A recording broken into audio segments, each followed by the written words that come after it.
Ladies and gentlemen, invited speakers of the conference, invitees, delegates, faculty and students, a very good evening and welcome to all of you to the Ramchandran University campus this evening on the occasion of the first International Conference on Eco-Health and Environmental Sustainability.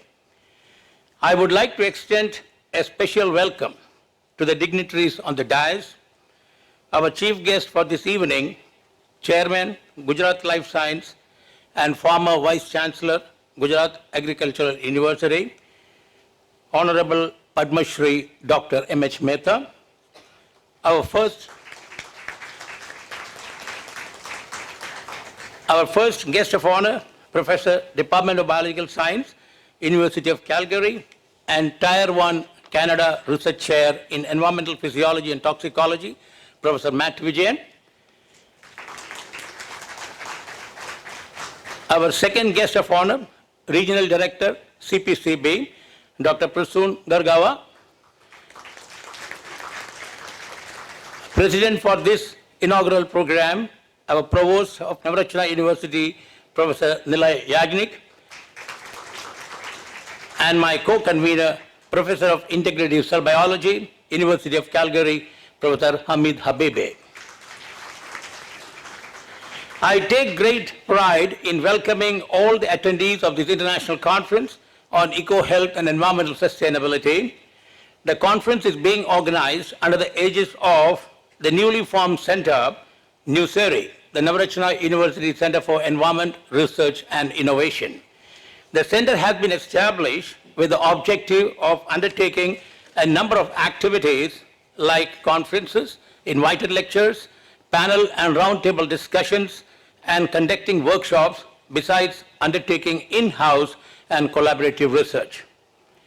The center shall strive to initiate interactions and collaborations at the national and international level and also establish a strong university-industry connect.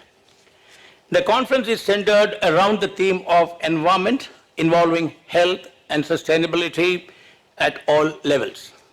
Without environment, nothing can exist is an axiom, and it is an unarguable fact that nothing can function in vacuum. For that matter, even genes cannot express in vacuum. An environment of life-sustaining properties is essential for organisms to exist and flourish. However, we are currently in the midst of mounting environmental concerns. Our planet is currently facing a lot of environmental problems. Environmental problems like global warming, acid rain, air pollution, urban sprawl, waste disposal, ozone layer depletion, water pollution, climate change, and many more affecting every human, animal, and nation on this planet. Our planet has been plummeting down a path of environmental degradation and destruction due to the unmindful actions of humans since the time of World War II. The last few decades have witnessed a drastic decline in the quality of environment in the form of depleting natural resources to unmindful plundering, deforestation to cater to animal farming, and increasing use as firewood, all forms of pollution, air, water, and soil, in the name of industrial growth to meet the needs of billions of people, increasing concretization leading to shrinkage of carbon sink, greater production of greenhouse gases leading to ozone depletion, and global warming and climate change leading to attendant natural calamities. One example has been, you can see recently, the fire, bushfire in Australia, which ranged long. And thousands and I think millions of species were lost in that. I think the warning was already there in 2008 and again in 2018. Probably the government and other agencies did not pay heed. Rather, such calamities are likely to happen, and I think India is prone to climate change calamities in the form of floods and drought. The Earth is home to multiple species beyond us, humans. It's a fact to be reckoned with and understood by humans. But we have destroyed many species and endangered others. Our callous attitude towards the world's fabulous ecosystem is fast turning our planet into a lonely planet. The destruction of marshlands, mangroves, polar ecosystems, tropical rainforests, ocean health, and desertification are all pointers towards this. The question is climate change the biggest threat to the world's environment? Many would say probably yes, but I would say no. Why?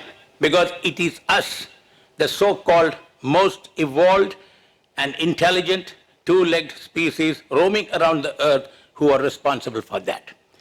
In the last 3.5 billion years of Earth's life, 5 mass extinctions have been recorded that destroyed billions of species.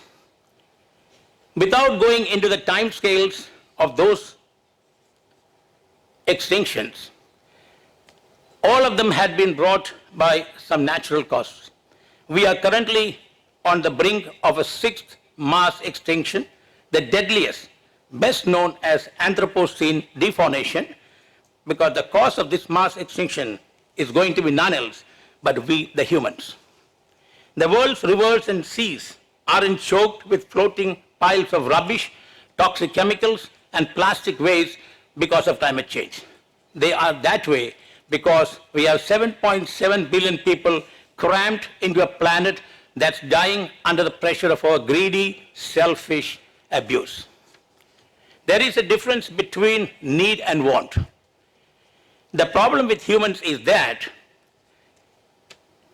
we are not subscribing to the needy need, but we are consumed by greedy want.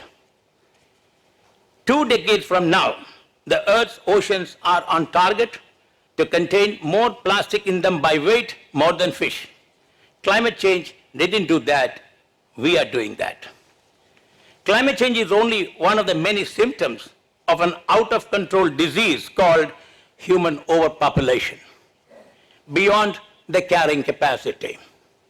It is said that humans have always found a way to solve difficult problems, so don't worry, it'll all work out, that's what we say.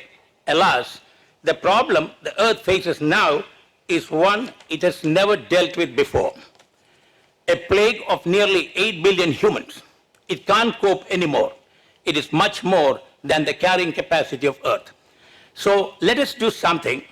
Let us engineer solutions so as to sustain at least of whatever is left. In that process, let us not confuse activism with action. They are not the same. One is about social inclusion and feeling good about your outrage, and the other is about doing something tangible to make things better. No doubt, one of the solutions needed is to contain the greedy human population. Greedy, yes, because the requirements of humans are never need-based, but greed-based.